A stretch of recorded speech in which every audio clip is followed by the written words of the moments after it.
Hello students, good morning. देखिए, हम 11वीं क्लास में हमारा जो बायोलॉजी का सिलेबस है उसका पहला चैप्टर हमने स्टार्ट किया है और उस पहले चैप्टर का नाम जो है जीव जगत है। जीव जगत, जिसको अंग्रेजी में कह सकते हैं ऑर्गेनिज्म किंगडम के नाम से इसको जाना जाता है। तो सबसे पहले हमने ये पढ़ा कि जीव क्या है। तो जीवों के अंदर कुछ ऐसे लक्षण पाए जाते हैं जैसे वृद्धि का होना, पोषण का प्राप्त होना, श्वसन करना, उत्सर्जन करना, उपापचय क्रियाओं का होना। ये सभी सजीवों के गुण हैं और जिनमें भी ये गुण पाए जाते हैं वो सजीव कहलाते हैं। अर्थात इन गुणों को सजीवता के लक्षण कहते हैं और सजीवता के लक्षणों के आधार पर इनको निर्जीवों से अलग करते हैं। इसके बाद हमने पढ़ा जीव जगत की विविधता। जीव जगत की विविधता के बारे में हमने पढ़ा। देखिए, इस पृथ्वी पर विविध प्रकार के जीव जंतु पाए जाते हैं और किसी भी क्षेत्र में देख लीजिए आप, एक ही प्रकार के जीव जातियां नहीं पाई जाएंगी बल्कि कई प्रकार की जीव जातियों का पाया जाना, ये जैव विविधता कहलाती है। और जब बहुत सारे जीव जंतु पाए जाते हैं तो उन जंतुओं को, यो कह सकते हैं जीवों को, यहाँ सभी शामिल हैं, जीव भी जंतु भी पादप सब हैं। तो देखिए, उन जीवों को एक निश्चित पहचान देने के लिए उनका नामकरण किया जाता है। तो हमने उसके नाम पद्धति के बारे में पढ़ा, जो हम पढ़ चुके हैं, एक बार मैं रिपीट कर रहा हूं, नाम पद्धति, नोमेनक्लेचर।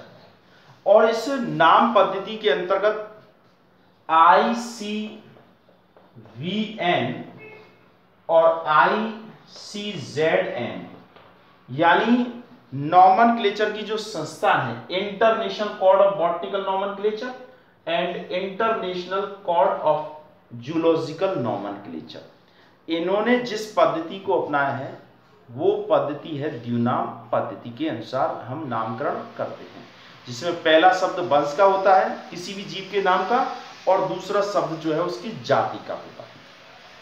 इसमें हम जीवों के नामकरण के लिए लैटिन भाषा का प्रयोग करते हैं और जब हम वंश का नाम लिखते हैं तो सबसे पहले अंग्रेजी के कैपिटल लेटर से स्टार्ट करते हैं और जब जाति का नाम लिखते हैं तो उसे स्मॉल लेटर से स्टार्ट करते हैं। ठीक है, ये बात हम पहले बता चुके हैं, एक बार मैंने फिर रिपीट किए हैं। इसके बाद हमने पढ़ा वर्गीकी के समवर्ग, यानी जब वर्गीकरण करते हैं, क्योंकि जीवों का हमको वर्गीकरण करना होता है, क्लासिफिकेशन, वर्गीकरण। क्योंकि सभी जीवों के बारे में जानने के लिए हम एक एक करके अगर अलग अलग जीवों के बारे में जानेंगे तो ये संभव नहीं होगा। तो ऐसी स्थिति में क्या है कि उन जीवों को उनके अंदर पाए जाने वाली समानताओं और भिन्नताओं के आधार पर उनको वर्गीकृत किया जाता है और इस वर्गीकरण को क्लासिफिकेशन कहते हैं। क्लासिफिकेशन, ये जीव विज्ञान की जिस शाखा के अंतर्गत जीवों का वर्गीकरण किया जाता है उसे वर्गीकी कहते हैं, टैक्सोनॉमी।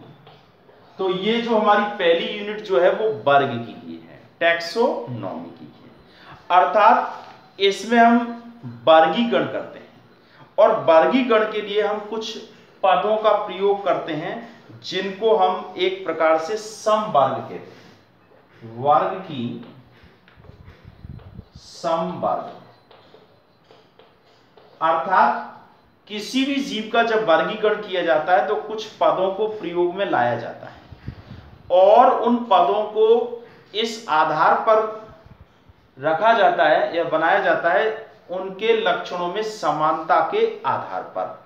और ये जो वर्ग की समवर्ग है ये छोटे समूह से लेकर के बड़े समूह तक इनका क्रम चलता है, तो इसे कहते हैं वर्ग की पदानुक्रम, अर्थात सिस्टेमेटिक पोजीशन। तो ये वर्गीकरण के जो पदानुक्रम है ये कौन कौन से हैं तो देखिए वर्गीकरण के जो पदानुक्रम है उनके अंतर्गत सबसे छोटा जो वर्गीकरण का पद है वो है जाति, और फिर उसके बाद जाति के बाद आता है वंश, और वंश के बाद आता है एक प्रकार से कुल। तो ये क्रम चलता है। देखिए सबसे छोटा जाति,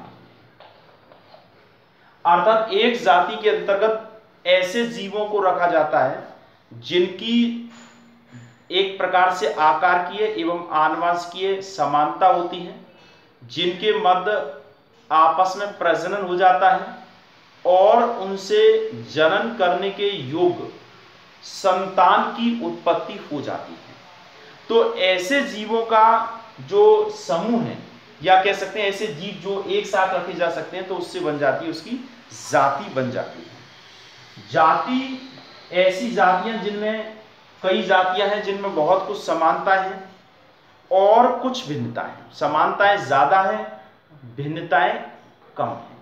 तो ऐसी जातियों को एक ही वंश में रख दिया जाता है, अर्थात जाति को स्पीसीज कहते हैं, वंश को जीनस कहते हैं। तो ये एक प्रकार से कह सकते हैं कि एक जाति का एक ही वंश होता है, लेकिन एक वंश में एक से ज्यादा जातियों को रखा जा सकता है। जाति वंश बन जाता है, वंश से कुल का निर्माण होता है। ऐसे वंश जिनमें बहुत कुछ समानताएं होती हैं उनको एक ही वंश कुल में रख दिया जाता है, यानी एक ही फैमिली में रख दिया जाता है। इस बारे में हमने पहले भी बात की है।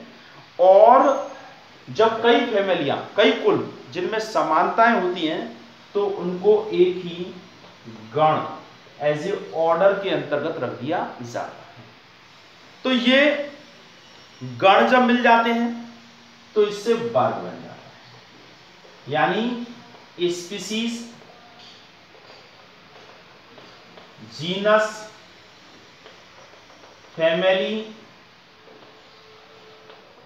ऑर्डर और क्लास वर्ग बन जाता है। तो कई गण मिलकर के जिनमें समानताएं होती हैं वो वर्ग का निर्माण करते हैं, और इस वर्ग से संघ बन जाता है जिसे फाइलम कहते हैं। पादपों में से प्रभाग कहा जाता है, एज ए डिवीजन कहते हैं। तो ये और संघ जो है वो जगत का निर्माण करता है, जिसे किंगडम कहते हैं। तो इस तरह से ये कहलाते हैं वर्ग की पदानुक्रम, वर्ग की समवर्ग। इनको टैक्सॉन कहते हैं, टैक्सॉन। अब देखिए ये जो वर्गीकरण है इसमें जाति से वंश, वंश से इस तरह से क्रम चलता है। लेकिन जब हम वर्गीकरण करते हैं तो सबसे बड़े पद को पहले लिखते हैं और उसके बाद अंत में सबसे छोटा पद अर्थात जाति को रखा जाता है। तो इस तरह से ये एक तरह से वर्गीकरण करने का तरीका होता है। तो अगर हम देखें कुछ जीवों का अगर हम वर्गीकरण करें जो कि प्रारंभिक जीव हैं, तो वो किस प्रकार का वर्गीकरण, एक उदाहरण है एक तरह से ये, जिसमें हम कुछ जीवों को देख करके और वर्गीकरण के बारे में पढ़ सकते हैं। देखिए यहां हम लें सामान्य नाम, जीव का सामान्य नाम, और ये इसका वैज्ञानिक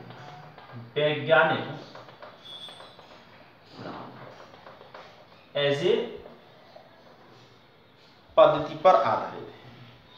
अब इसके बाद ये यहां वंश, फिर आता है कुल, वंश के बाद किसका नाम आएगा, कुल, फिर गण, फिर है वर्ग, और फिर है संघ। अब देखिए यहां मानव की बात करें, मानव मानव का वैज्ञानिक नाम है होमो सेपियंस। होमो वंश है और सेपियंस इसकी क्या है, जाति है। यहां वंश क्या हो जाएगा, वंश है होमो, होमो वंश है। और इसका कुल है होमो नीडी।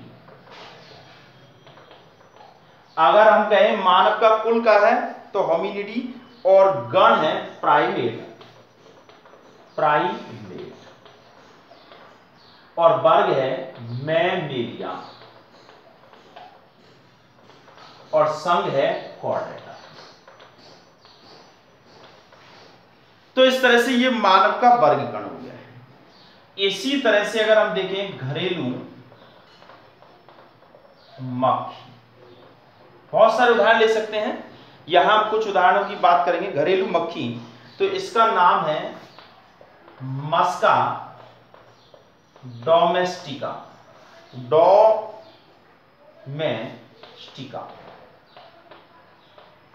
मस्का डोमेस्टिका। तो इसका वंश हो जाएगा मस्का,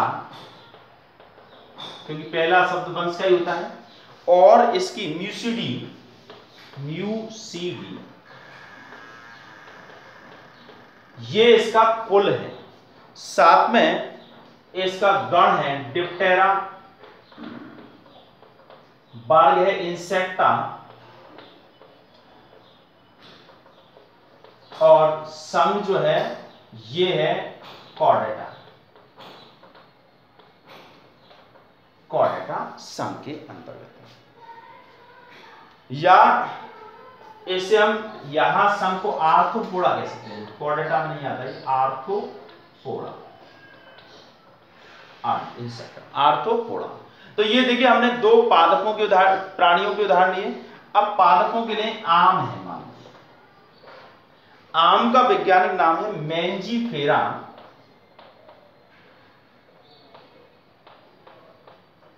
इंडिका। यहां वंश है मैंजीफेरा।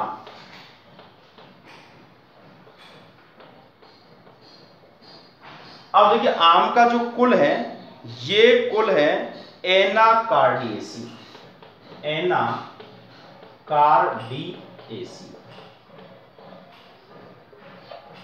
ये इसका क्या है, कुल है। और इसका स्पेंडेल्स, स्पेंडेल्स ये इसका गण है। और वर्ग जो है डाइकोटिलीडन, डाइकोटिलीडन,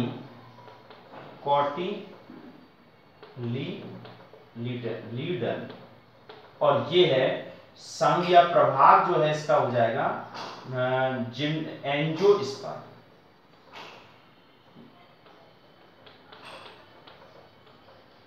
तो इस तरह से हम वर्गीकरण करते हैं।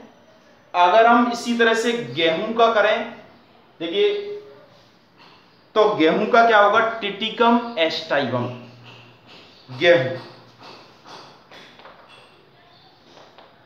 इसका हो जाएगा टिटिकम एस्टाई या एस्टिवम, एस्टिवम।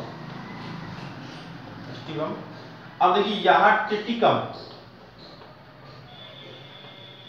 ये इसका वंश है। पोएसी इसका कुल है। पोएसी की जगह ग्रामीणी भी लिख सकते हैं, ग्रामीणी। और इसका जो गण है वो है पोएल्स, और वर्ग जो है मोनोकोटिलीडन, मोनोकोटिलीडन,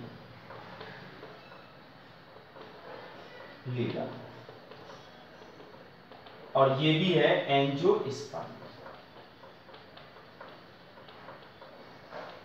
तो इस तरह से हम इन जीवों का, ये तो दो ही जीव हैं, ऐसे सभी जीवों का हम क्या कर सकते हैं, वर्गीकरण कर सकते हैं। तो ये वर्गीकरण के संवर्ग हैं।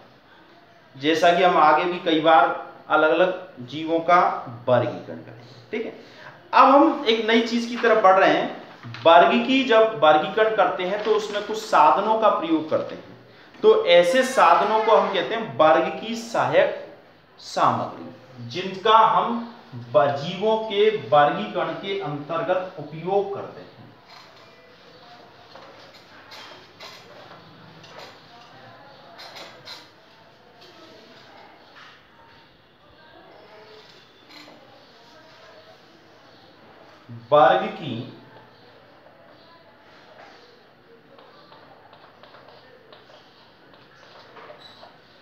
वर्गीकी सहायक सामग्री।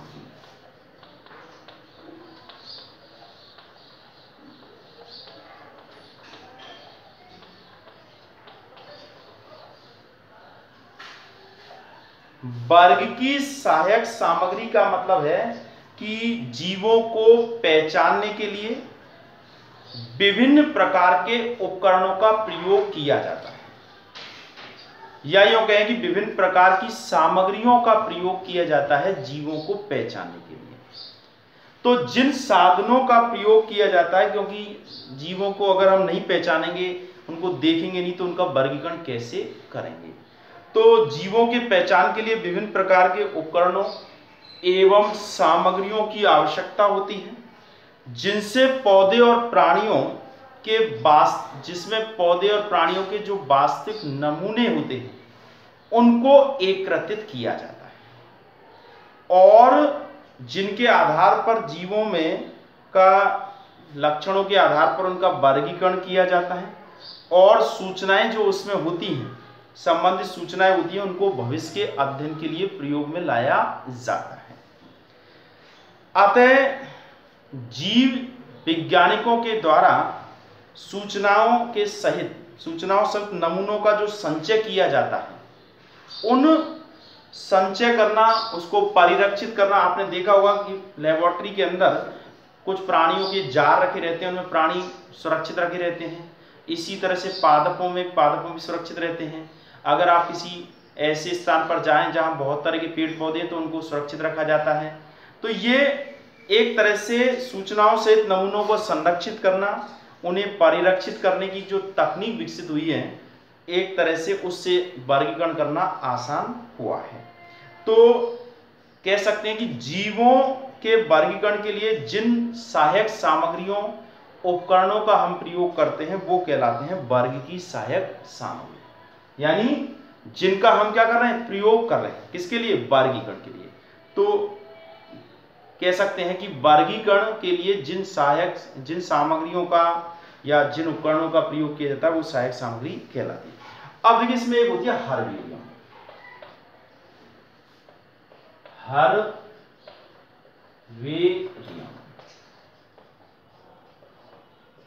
हर्बेरियम देखिए, हर्बेरियम क्या है।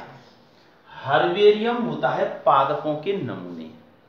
इसमें क्या करते हैं कि छोटे जो पादप होते हैं उससे तो संपूर्ण पादप, और जो बड़े पादप होते हैं उन पादप का कोई हिस्सा, उनको इकट्ठा कर लिया जाता है, अलग कर लिया जाता है। अलग करने के बाद उसे किसी कागज पर रख करके, प्लेन पेपर पर रख करके उसे सुखा लिया जाता है। सुखाने के बाद में उसे एक शीट जो होती है, इस तरह की सफेद शीट जो होती है, उस पर इसको चिपका दिया जाता है। और जैसे मान लीजिए हमने ये पादप है और इसकी ये हर्बेरियम, इसको इस तरह से चिपका दिया और ये शुष्क अवस्था में, सूखी हुई अवस्था में रखा जाता है, जिससे कि खराब ना हो। और इससे संबंधित जो जानकारियां हैं वो यहां लिख दी जाती है, यानी किस तारीख को इसे अलग एकत्रित किया गया था, कहां से एकत्रित किया गया था, किस व्यक्ति के द्वारा एकत्रित किया गया, वहां की एटमॉस्फेयर कंडीशंस क्या थी, उन सब चीजों को यहां इसमें मेंशन कर दिया जाता है। और इस तरह की जो हर्बेरियम है, इनको मोटे सफेद कागज की शीट पर तैयार किया जाता है। क्यों? क्योंकि लंबे समय तक इनको सुरक्षित रखना होता है। इनको परिरक्षित पदार्थ से इसे पूरी तरह से प्रोटेक्ट कर दिया जाता है, यानी इस पर छिड़काव कर दिया जाता है। और जो लोहे की बनी हुई या लकड़ी से बनी हुई ढक्कन वाली आलमारियां जो होती हैं, उनमें इनको संग्रहित रखा जाता है। तो ये एक प्रकार से वनस्पति संग्रहालय जो होते हैं उनमें पौधों के नमूनों को एकत्रित किया जाता है और कागज की शीट पर सुखा करके दबा करके परिरक्षित करते हैं, जिसको हम क्या कहते हैं, हर्बेरियम कहते हैं। और इन नमूनों में विभिन्न प्रकार की सूचनाएं संचित रहती हैं। एकत्रित करने की तिथि, स्थान, कुल पादप का नाम, इस तरह की जानकारी रखी जाती है और इसके आधार पर पादपों का वर्गीकरण किया जाता है और एक तरह से भविष्य के लिए सूचनाएं संग्रहित रहती है। जब कभी कोई पादप इस जैसा दिखता है तो उसको देख करके उसके हम क्या कर सकते हैं, वर्गीकरण कर सकते हैं। तो ये एक हर्बेरियम जो कि बहुत ही वैज्ञानिक तरीके से तैयार की जाती है। हर बड़े जो संग्रहालय हैं वहाँ पर पादप संग्रहालय में हर्बेरियमों को रखा जाता है। हमारे राजस्थान में भी राजस्थान विश्वविद्यालय के अंदर हर्बेरियम सीट के लिए बनाया गया हर्बेरियम बनाया गया है। तो ये एक प्रकार का क्या है, संग्रहालय है, जहाँ पर जीवित ये जो पादप हैं उन पादपों को शुष्क अवस्था में सुरक्षित रखा जाता है, एकत्रित रखा जाता है। किसके लिए, वैज्ञानिकों के वैज्ञानिक अध्ययन के लिए और एक प्रकार से वर्गीकरण के लिए। दूसरा जो सहायक सामग्री है वो है वनस्पति उद्यान। वनस्पति उद्यान मतलब बॉटनिकल गार्डन। वनस्पति उद्यान, देखिए ऐसे उद्यान में जहां जीवित पौधों का संग्रह किया जाता है वो कहलाता है वनस्पति उद्यान और प्रत्येक पौधे पर पहचान के लिए उससे संबंधित जानकारी लिख दी जाती है। जैसे पादप का क्या वैज्ञानिक नाम है, उसके कुल का नाम क्या है, उसके लक्षण क्या है। ऐसे पादपों की सहायता से हम नए पादपों का वर्गीकरण कर सकते हैं। अर्थात इस प्रकार के वनस्पति उद्यान बहुत पहले से बनाए गए हैं और कई वनस्पति उद्यान ऐसे हैं जिनकी आयु करीब 500 साल तक भी पुरानी है। तो वहां पर विविध प्रकार के ऐसे से दुर्लभ पादपों को भी संग्रहित किया जाता है जो वर्तमान में दुनिया से समाप्त हो चुके हैं, यानी विलुप्त हो चुके हैं। देखिए अगर देखें तो हमारे एक प्रकार से बुक्स में ये डाला गया है कि सबसे बड़ा कौन सा संग्रहालय है, तो एक बॉटनिकल गार्डन क्यू, पूरा नाम है बॉटनिकल गार्डन क्यू, जो कि इंग्लैंड के अंदर है। इसके अलावा Indian botanical garden Howrah Bharat में है और नेशनल बॉटनिकल गार्डन या national research botanical institute Lucknow में है। तो ये कई ऐसे राष्ट्रीय उद्यान हैं या यूं कह सकते हैं वनस्पति उद्यान है जहां पर पादपों को जीवित अवस्था में संरक्षित रखा जाता है। एक होते जूलॉजिकल पार्क। जूलॉजिकल पार्क को कह सकते हैं प्राणी उपवन।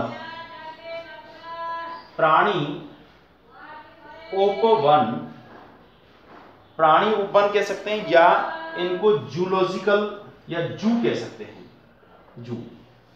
देखिए ये इनमें जिस तरह से वनस्पति उद्यान में पादपों को रखा जाता है उसी तरह से इनके अंदर वन्य आवासी एक प्रकार से जीव प्राणियों को जीवित रखा जाता है और इन जीवों का क्या तो आहार है, प्रकृति कैसा है, व्यवहार कैसा है, संरचना कैसी है, उनके आधार पर हम जीवों को इन प्राणियों को जान सकते हैं और उनका वर्गीकरण कर सकते हैं।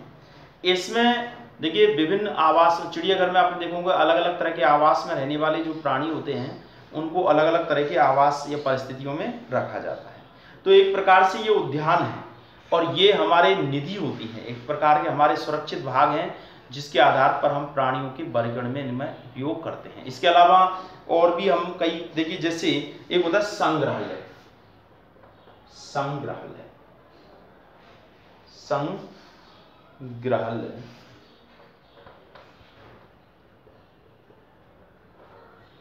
देखिए संग्रहालय जो है जिसे हम म्यूजियम कहते हैं, म्यूजियम ये प्रत्येक जहां लैब होती है, लैब मतलब जीव विज्ञान के विद्यार्थियों को जहां अध्ययन कराया जाता है वहां पर पादपों के और प्राणियों के नमूनों को परिरक्षित जारों में रखा जाता है। देखना आप कभी जाएंगे लैब में तो एक इस तरह के जार, उसमें केमिकल भरा रहता है और उसमें प्राणी उपस्थित रहता है।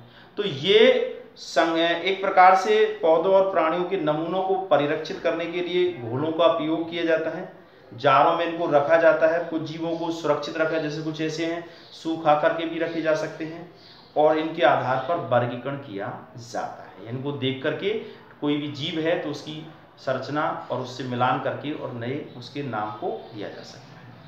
एक होती है कुंजी अथवा चालू। कुंजी या चालू,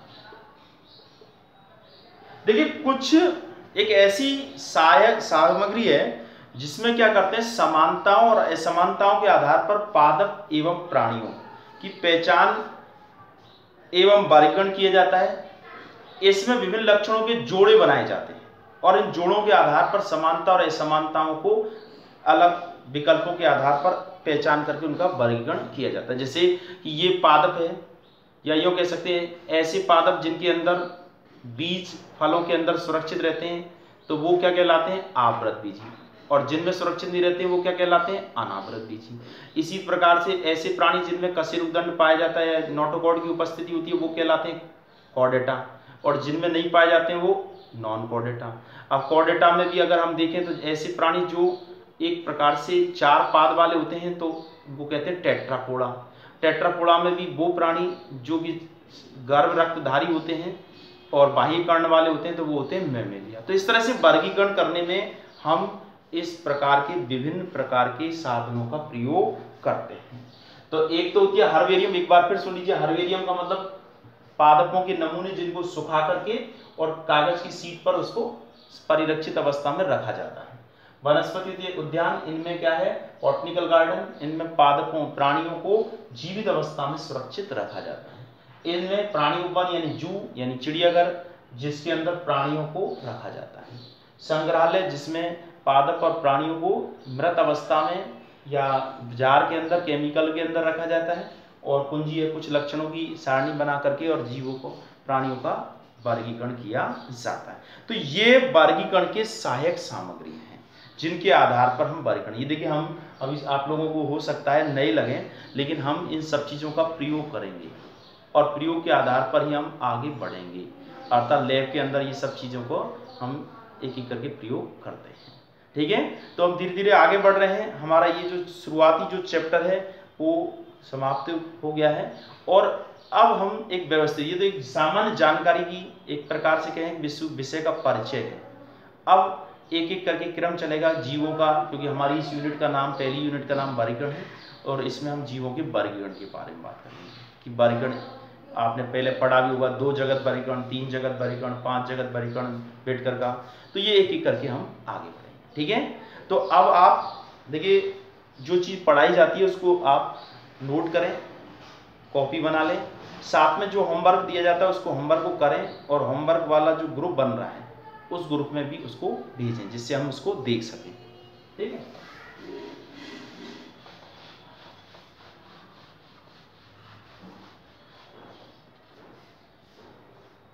होमवर्क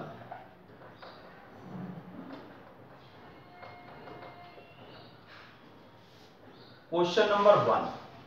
देखिए ज्यादा प्रश्न नहीं देते हैं, दो प्रश्न देते हैं जिससे आप याद कर सकें। मानव का वर्गीकरण कीजिए, मानव का वर्गीकरण कीजिए।